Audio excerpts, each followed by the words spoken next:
ఈ కొత్త అద్దం మీ చర్మ సమస్యలను కూడా చూపిస్తుందట. పూర్తి వివరాలకు చదవండి రేపటి సాక్షి దినపత్రిక.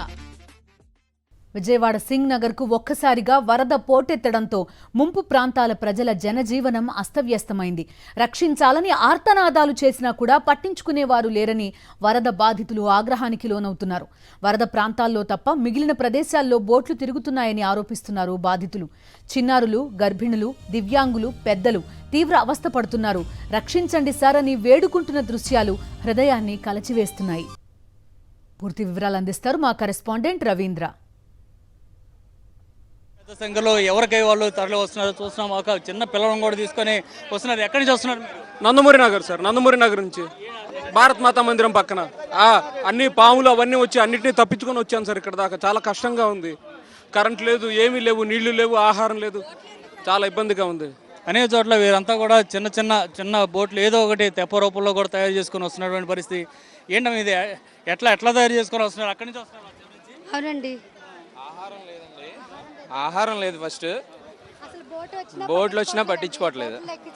చిన్నపిల్లలు ఉన్నా అడిగారా, ప్రెగ్నెంట్స్ లేడీస్ ఉన్నా ఎక్కించుకోవట్లేదు.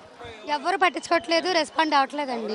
చిన్న ధర్మకోళ్ళు పేపర్ లాంటివి తయారు చేసుకొని వాటి మీద నుంచి వీరంతా కూడా బయటకు వస్తున్నారు. అంటే పరిస్థితి మనం అర్థం చేసుకోవచ్చు. బోట్లు పెద్ద ఎత్తున పెట్టేవండి చెప్తున్నారు, కానీ ఎక్కడ తిరుగుతున్నాయి ఆ బోట్లు అనేది తెలియట్లేదని చెప్తున్నారు. సో వీరంతా కూడా లక్షలాది మంది అటువైపు సింగనగర్ ప్రాంతంలో ఉన్నటువంటి వారంతా కానీ వృద్ధులు, పిల్లలు వీరంతా కూడా ప్రాణాలను అరచేతి పెట్టుకుని వరద నీటిలో నుంచి వీరంతా కూడా తిరిగి వస్తున్నటువంటి పరిస్థితి కనిపిస్తుంది. మొత్తంగా అయితే ఇక్కడ అత్యంత దయానకర పరిస్థితి అయితే సింగనగర్ ప్రాంతంలో కనిపిస్తుందని చెప్పుకోవచ్చు. కెమెరా పర్సన్ సాయితో రవీంద్ర రెడ్డి, సాక్షి టీవీ, సింగనగర్, విజయవాడ.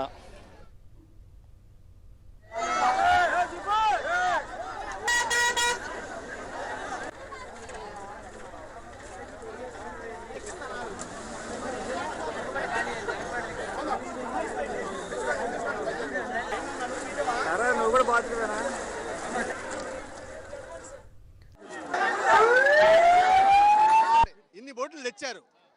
ఇళ్ల సందులోకి ఎవడో వచ్చాడా? ఆ మాట చెప్పండి చాలు. ఇళ్ల దగ్గర ఎవరైనా వచ్చారు సందుల్లోకి? ఇన్ని బోట్లు తెప్పించారని చెప్పారు. ఏది బోటు ఒక్కటి కూడా కిందకి దిగలేదు. ఓన్లీ ఎన్డీఆర్ఎఫ్ వాళ్ళని ఎందుకు వాడుకుంటున్నారంటే వాళ్ళు ఫోటోలు దిగడం కోసం, జనాలను చూడడం తప్ప ఒక్క జనాన్ని తీసుకొచ్చారని చెప్పేమనండి. మేము పీకల లోతుల్లో ఉండిపోయాం. పడవలో నడితే లోపలికి రావండి, మేము లోపలికి రావు, ఇక్కడే ఇటోళ్ళే అటు రావంటున్నారు. ఇవన్నీ బోట్లన్నీ పాడైపోయాయి ఉన్నాయంటే, అన్ని బోట్లు ఉన్నాయి. బుడమేరు ఎఫెక్ట్ కారణంగా సింగనగర్ మొత్తం పూర్తి స్థాయిలో జలదిగ్బంధం గురైంది. చూస్తున్నాం మనం. ఇవి సహజంగా చిన్నపిల్లలు స్నానం చేయడానికి ఉపయోగించుకునేటువంటి చిన్న టబ్బు లాంటివి, ప్లాస్టిక్ టబ్బులలో పిల్లలను పెట్టుకొని కూడా తీసుకొస్తున్నారు. ఏదో రూపంలో ముందు బయటపడితే చాలనేటువంటి పరిస్థితిలో వీరంతా వస్తున్నారు. అమ్మ ఏం పరిస్థితి? నిన్న మొన్న ఎట్లా ఉంది, ఈరోజు ఎందుకు ఇట్లా మీరు రావాల్సి వచ్చింది? అసలు చాలా దారుణంగా ఉందండి. ఎప్పుడు విజయవాడలో జరుగుద్దో మేము చూడలేదు. ఇప్పుడు ఇంతకాలంలో ఇంకా ఫ్యామిలీ మొత్తం ఇంట్లోంచి బయటికి రావాల్సిన పరిస్థితి అయితే వచ్చింది. చాలా ఇబ్బందుల్లో ఇప్పుడు ఈయన మాకు చాలా హెల్ప్ చేశారు. ఈ టబ్బు మాది కూడా కాదు, ఎవరో ఒక ఆయన ఇలాగే పాలు అవన్నీ పట్టుకెళ్తుంటే మా పిల్లల్ని కొంచెం హెల్ప్ చూసి మేము ఎక్కించుకుంటాం రామ్మ, అక్కడ దాకా దించుతామని చెప్పి ఆయన చాలా మాకు హెల్ప్ చేశారండి. మరి పిల్లలు నిన్న మొన్న ఎట్లా చాలా ప్రాబ్లం అయిందండి. అసలు ఇంట్లో కూడా నీళ్లు బాగా వచ్చేసినాయి. అసలు వాటర్ తాగడానికి కానీ డ్రింకింగ్ వాటర్ లేవు, బాతింగ్ కానీ దేనికి వాటర్ లేదు. సహాయచర్యలు ఏం లేవు. చాలా శూన్యం, వరస్ట్ గా ఉంది. రాత్రి నుంచి కరెంట్ లేదు, కనీసం తాగడానికి వాటర్ బ్యాగ్ కూడా ఇవ్వలేదు, ఏమి ఇవ్వలేదు. మరి వరస్ట్ అంటే వరస్ట్ గవర్నమెంట్ లా ఉంది.